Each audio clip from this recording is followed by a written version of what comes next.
पुण्याचं Fergusson college ते पुण्याचं खडकी कॅन्टोन्मेंट बोर्ड, पुण्यातला औंध बाणेर पट्टा ते पुण्याची पाटील इस्टेट वस्ती, या सगळ्याला जोडणारा एक समान धागा म्हणजे शिवाजीनगर विधानसभा मतदारसंघ.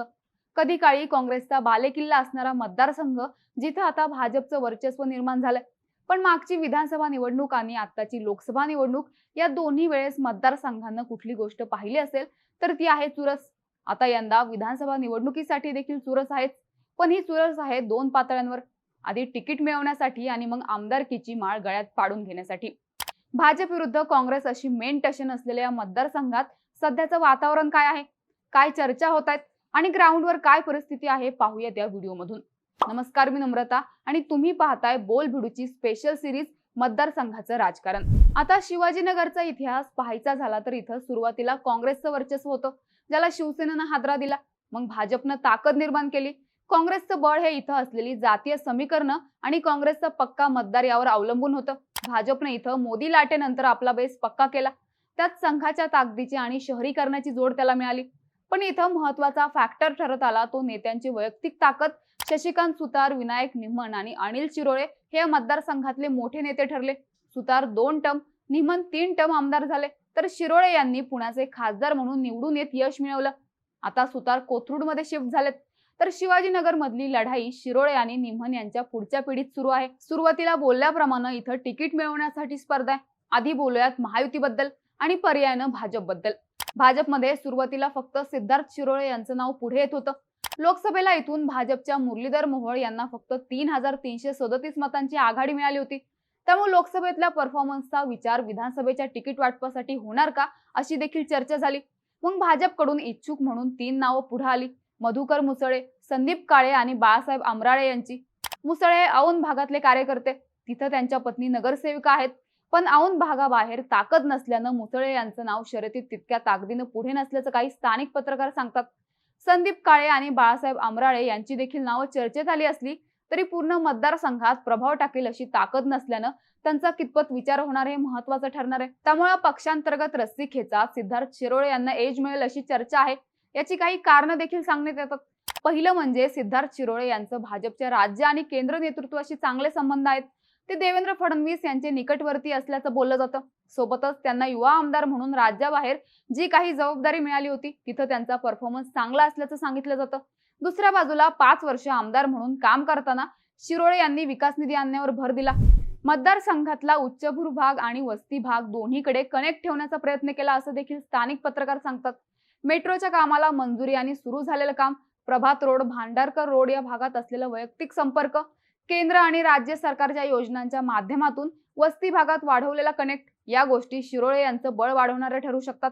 त्यामुळेच महाविकास आघाडीचा लोकसभेमुळे कॉन्फिडन्स वाढलेला असताना भाजप विद्यमान आमदाराला संधी नाकारून आधीच बसलेली समीकरणं बिघडवणार नाही असं मत व्यक्त करण्यात येते.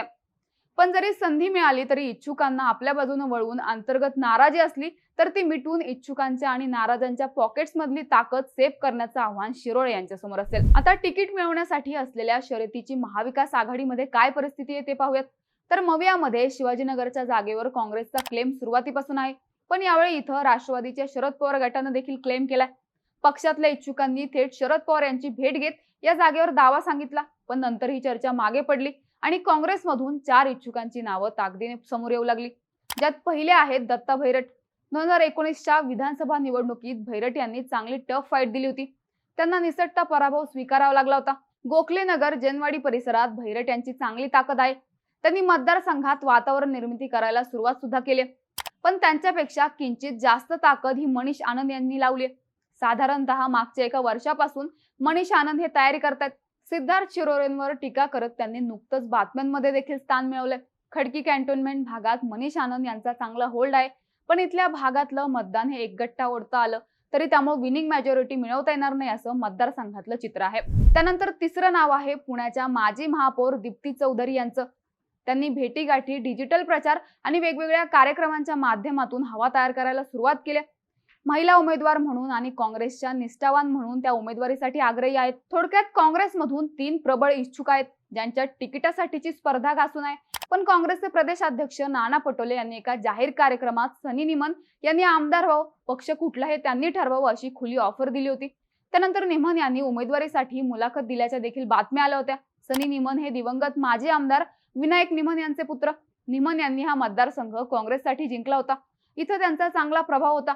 नातीगोती आणि जुने संबंधही सुद्धा त्यांची जमेची बाजू ठरली होती. तोच आधार आता आपल्या मागे उभा राहील अशी आशा सनी निमन यांना आहे. पण सनी निमन यांनी लोकसभा निवडणुकीवेळी भाजपच्या मुरलीधर मोहोळ यांचं काम केलं होतं. पण विधानसभेला मात्र ते काँग्रेसकडून इच्छुक आहेत. त्यामुळे दल बदलून नेत्याचं काम करणार नाही अशी भूमिका काँग्रेसच्या इतर इच्छुकांनी घेतली आहे. भैरट, आनंद आणि चौधरी यांच्या तिकिटासाठी अंतर्गत स्पर्धा असली तरी देखील सनी निमन यांना तिकीट नको अशी भूमिका घेताना मात्र या नेत्यांमध्ये एकी आहे. शिवाजीनगर मतदारसंघात या तिन्ही इच्छुकांचे एकत्र लागलेले छोटे बॅनर देखील चर्चेचा विषय ठरले आहेत. या मतदारसंघात उच्चभ्रू भागात भाजपचं पहिल्यापासून वजन आहे. त्या तिथल्या मतदारांशी थेट कनेक्ट वाढवून सिद्धार्थ शिरोळे यांनी हे समीकरण पक्क केले. काँग्रेसची ताकद ही वस्ती भागात आहे. पण इथं मागच्या काही वर्षात भाजपनं आपलं वजन वाढवायला सुरुवात केली आहे. त्यात लाडकी बहीण योजना या भागात गेम चेंजर ठरू शकते. त्यामुळे महिलांचं फ्लोटिंग वोट आपल्या बाजूने फिरवता आलं तर निवडणूक भले घासून झाली तरी भाजपच्या पारड्यात जास्तीचं वजन पडू शकते. अंतर्गत शर्यतीत भाजपच्या इच्छुकांनी उशिरा तयारी सुरू केली तर काँग्रेसच्या इच्छुकांनी पूर्ण ताकद लावत दावेदारी सांगितली. त्यामुळे काँग्रेसच्या इच्छुकांमधली नाराजी वाढण्याची शक्यता जास्त आहे. प्रमुख 3 दावेदारांनी एकी दाखवत डाव खेळला असला तरी बाहेरून येणाऱ्या चौथ्या दावेदारामुळे काँग्रेसचं भक्कम असलेले हात सुटू शकतात. कारण लोकसभेला भाजपचं काम करून मग तिकिटासाठी काँग्रेसमध्ये येणाऱ्या सनी निमन यांना पक्षांतर्गत विरोध भरपूर आहे. पण सनी निमन यांनी आतापर्यंत केलेली तयारी बघता काँग्रेसनं तिकीट दिलं नाही तर ते अपक्ष लढण्याचा किंवा दुसरा दरवाजा ठोठावण्याचा पर्याय स्वीकारणार का हे सुद्धा महत्वाचं आहे. कारण तसं झालं तर डॅमेज काँग्रेसच्याच उमेदवाराला होऊ शकतं. त्यामुळे शिवाजीनगरमध्ये काँग्रेसच्या हातांची एकी सुटली तर कमळाचा मार्ग मोकळा होऊ शकतो अशी चर्चा आहे. तुम्हाला काय वाटतं? शिवाजीनगर मतदारसंघात नेमकं काय होईल? तुमची मतं आणि प्रतिक्रिया कमेंट करून नक्की सांगा आणि बोल भिडूच्या YouTube चॅनलला सबस्क्राईब करायला विसरू नका.